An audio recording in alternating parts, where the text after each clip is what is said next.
بیوی شوہر سے لڑنا جب شروع کرتی ہے جب اس کے اندر حرص پیدا ہو جائے، حرص، ایک دوسرے سے آگے بڑھنے کی تمام کوشش، کہ اس نے جیسا اپنی فرینڈ کو کرتے ہوئے دیکھا، فرینڈ کے پاس اگر اس کی آئی فون ہے تو وہ پھر خود بھی یہ کہے گی کہ یار ہمارے شوہر نے تو ہمیں آئی فون لا کر نہیں دیا. تو جب اس کے اندر حرص پیدا، بھائی اپنی اپنی قسمت ہے نا. اگر کوئی شوہر کسی شوہر کے پاس پیسہ زیادہ ہے تو اپنی بیوی کو آئی فون دے رہا ہے، اور کسی شوہر کے پاس پیسہ کم ہے تو وہ بیوی کو چائنا کا فون دے رہا ہے یا نہیں بھی کوئی دے رہا ہے. تو اب بیوی اگر حرص کرے گی کہ بھائی فلاں کا شوہر ہے اس نے ہماری سہیلی کو تو آئی فون دیا ہوا ہے اور آپ یہ دے رہے ہیں، تو پھر اس کے دل میں یہ بہت بڑی بے وقوفی ہے. اور یہ سب کے اندر نہیں ہوتی ہے، یہ انہی عورتوں کے اندر ہوگی جن کے اندر حرص کی حرص ہوتی ہے، ایک حسد ہوتا ہے، ان کے اندر یہ چیز پیدا ہوتی ہے. اور نیک بیوی جو ہوتی ہے، علامت ہے اس عورت کی جو نیک ہوگی نا، وہ ان چیزوں پر نہیں جاتی ہے، وہ اسے صرف محبت چاہیے ہوتی ہے شوہر سے. اور یہ محبت یہ اسلام نے بتائی ہے کہ محبت کی جائے. آپ صلی اللہ علیہ وسلم کی زندگی دیکھو، ایک مرتبہ گھر کے اندر داخل ہوئے نا، حضرت عائشہ کو دیکھا کچن میں بیٹھی ہوئی تھی، چولہے پاس روٹی بنا رہی تھی. تو آقا علیہ السلام نے لوئی اٹھائی اور اس کو بیلنا شروع کر دی، آٹے کی لوئی بنانا شروع کر دی. تو حضرت عائشہ بڑا خوش ہو گئی کہ دیکھو ہمارے شوہر ساری کائنات کے سرکار، سرتاج اور امام الانبیاء، خاتم النبیین، اللہ کے محبوب، ہمارے شوہر، اور کیسے ہمارے ساتھ کچن میں بیٹھ کر روٹی بنا رہے ہیں، سبحان اللہ.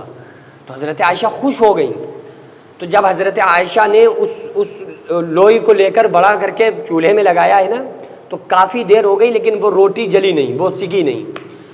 تو سب روٹی تو سب بن گئی. اس کے بعد حضرت عائشہ نے فرمایا کہ یا رسول اللہ صلی اللہ علیہ وسلم، جس آٹے کی آپ نے لوئی بنائی تھی، اس لوئی کو روٹی بنا کر میں نے کتنی مرتبہ اس کو کوشش کی کہ وہ روٹی بن جائے، پک جائے، جل جائے، لیکن آگ نے اس روٹی کو نہیں جلایا. تو آقا علیہ السلام نے ارشاد فرمایا کہ اے عائشہ، جس آٹے کو یا جس چیز کو نبوت کا ہاتھ لگ جائے، نبی کا ہاتھ لگ جائے، اس کو دنیا کی کیا آخرت کی آگ بھی نہیں جلا سکتی. تو یہ معجزہ تھا رسول اللہ کا. لیکن آپ یہ دیکھیں کہ بیوی کے ساتھ رہن سہن کیسا تھا، کیسے آپ آقا علیہ الصلوۃ والسلام اپنی بیوی کو کہا کرتے تھے حمیرہ، پیار میں حمیرہ کہہ کے بلایا کرتے تھے. تو یہ جب شوہر کی طرف سے ہوگا نا، تو جو نیک بیوی ہوگی وہ شوہر کے اس انداز سے خوش ہو جائے گی. پھر اسے دنیا، یہ ایسی بہت کم عورتیں ہوتی ہیں جو لالچی ٹائپ کی ہوں، ورنہ عورت جو ہوتی ہے وہ بس شوہر سے محبت چاہتی ہے، شوہر ہمارا ہم سے پیار کرے بھرپور، بس باقی اسے وہ سمجھتے ہیں کہ بس ہمیں جنت مل گئی دنیا کے اندر. اور وہ گھر خدا کی قسم جنت بن جاتا ہے جہاں پر محبت ہو، اور آپس میں محبت اور آپس میں بھروسہ جب ٹوٹتا ہے گھر اجڑنا شروع ہو جاتے ہیں. اور شیطان سب سے زیادہ خوش کہاں میں ہوتا ہے؟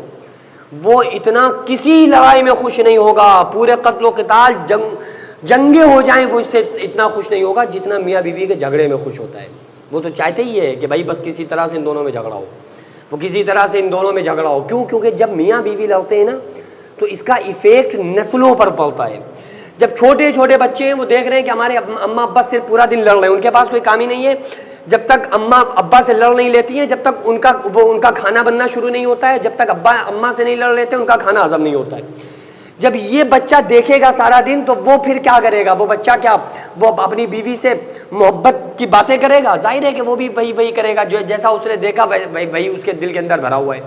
بھائی جو ماں باپ اپنے بچوں کے اندر بھر رہے ہیں وہ بچے کیا بنیں گے؟ وہی تو بنیں گے نا جو ماں باپ نے ان کو سکھایا، جو ان کے اندر بھرا ہوا ہے.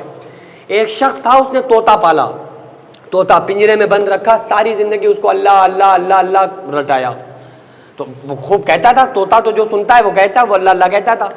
تو جب اس کو ایک مرتبہ بلی نے جھپٹا، تو بلی نے جیسے ہی اس طوطے کو پکڑا نا تو اس نے ٹیٹ ٹیٹ ٹیٹ کی آوازیں نکالنا شروع کر دی. تو جس کا طوطا تھا نا اس نے ایک صاحب سے کہا کہ بھائی عجیب میرا طوطا تھا ساری زندگی تو اس کو اللہ اللہ رٹایا، لیکن جیسے ہی بلی نے اسے جھپٹا تو ٹیٹے ٹیٹے کرنے لگا. تو انہوں نے کہا کہ دیکھو اس کے زبان پہ تو اللہ اللہ تھا لیکن دل کے اندر اس کے ٹیٹے گھسا ہوا تھا. تو آپ بچوں کو کے اندر گھسوڑ کیا رہے ہیں؟ بغض گھسوڑ رہے ہیں، حسد ڈال رہے ہیں ان کے اندر. انہیں جو ماحول دے رہے ہیں وہ لڑائی والا دے رہے ہیں، اور پھر آپ ان سے محبت کی توقع رکھ رہے ہیں کہ ہمارا بیٹا محبت کرے. تو بھائی کہاں سے ہوگا جب میاں بیوی میں نہیں ہے؟ تو جیسا وہ دیکھیں گے ویسا کریں گے، جیسا انسان بوتا ہے پھر ویسا کاٹتا ہے. اور اگر یہ آپس میں تعلقات بہتر ہو جائیں نا میاں بیوی کے، تو پھر شیطان اس سے بہت زیادہ دکھ ہوتا ہے، اور پھر اللہ تعالیٰ فرشتوں میں ایسے لوگوں کو دیکھ کر فخر فرماتا ہے کہ دیکھو میرے بندے کو، دیکھو اللہ تعالیٰ کتنا زیادہ خوش ہوتا ہے جب کوئی شوہر کے پاس بیوی سو رہی ہو اور تہجد کا وقت ہو جائے اور بیوی کے منہ پر شوہر بیوی کو اٹھائے، وہ نہ اٹھے تو پھر بیوی کے منہ میں پانی کا چھینٹا مارے اس کے منہ پر کہ اٹھ جاؤ چلو تہجد پڑھ لیں۔ تو اللہ تعالیٰ فرشتوں میں فخر فرماتا ہے کہ دیکھو اے فرشتوں، تم نے کہا تھا کہ ایسے لوگوں کو پیدا کرنا چاہتا ہے مولا جو زمین میں فساد کریں، یہ دیکھو فساد نہیں، یہ تو تہجد میں شوہر بیوی کو اٹھا رہا ہے۔ اللہ رشک کرتا ہے ایسے بندے پر۔